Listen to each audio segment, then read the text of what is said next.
I never believed objects could carry anything more than dust and memories, until I inherited my grandfather's watch.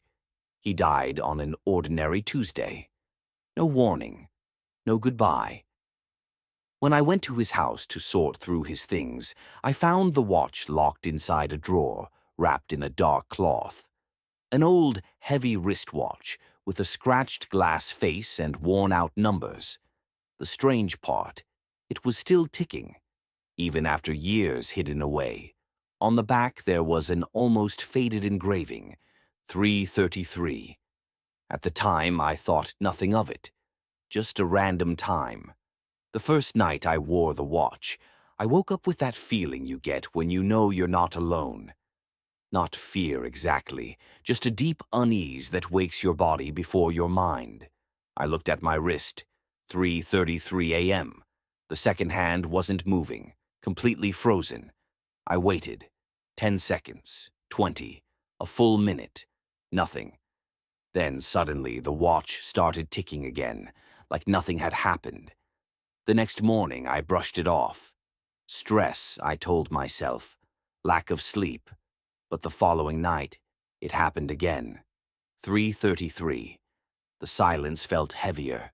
No cars, no insects, no wind.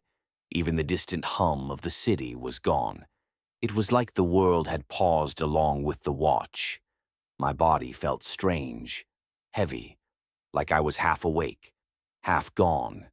And the worst part, I couldn't remember what happened next. On the third night, I woke up on the living room couch.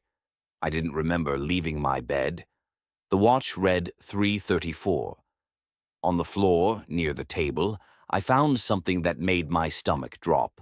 A piece of paper.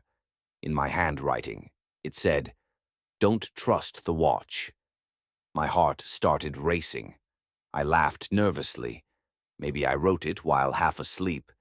Maybe I was dreaming. But I don't sleepwalk. The next night I left the watch on the kitchen table. I wanted to prove it was all coincidence. I woke up to a dull thud, like something falling. I was standing in the hallway, barefoot. The watch was back on my wrist, 3:33. The second hand was frozen again. That was the first time I felt it. Not a presence exactly, but the unsettling certainty that I wasn't alone inside my own body. My vision blurred, my head felt heavy. Then, nothing. I woke up on the couch again, more papers on the floor. This time, 3. You don't control this.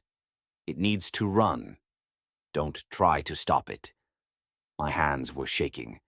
That's when I remembered my grandfather. In the last months of his life, he spoke in fragments. He said time opened up at night, that there was a gap, a moment that was never meant to be touched. 3:33. I searched for explanations. Insomnia, sleep paralysis, dissociation. Nothing explained the notes. On the seventh night, I made a decision. If the watch was the problem, I'd break it. I stayed awake, lights on, eyes open.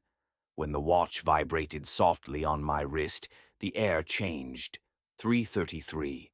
Before I could react, my hand moved on its own. My body wasn't mine anymore. I watched my fingers grab a pen, a piece of paper. They started writing. If you're reading this, it's not me anymore. I tried to scream. Nothing came out. That's when I understood. The watch wasn't keeping time. It was marking a moment, a gap between seconds, and something used my body while the world was paused. The watch slipped from my wrist, hit the floor. The glass shattered. The second hand spun wildly. The air rushed back. I collapsed, gasping. The watch stopped. For 3 nights I slept peacefully. No interruptions, no notes. Then, on the fourth night, I woke up with that familiar feeling. I looked at my wrist. The watch was back. Perfect. Ticking. 3:32. A new note rested on my chest. The final message.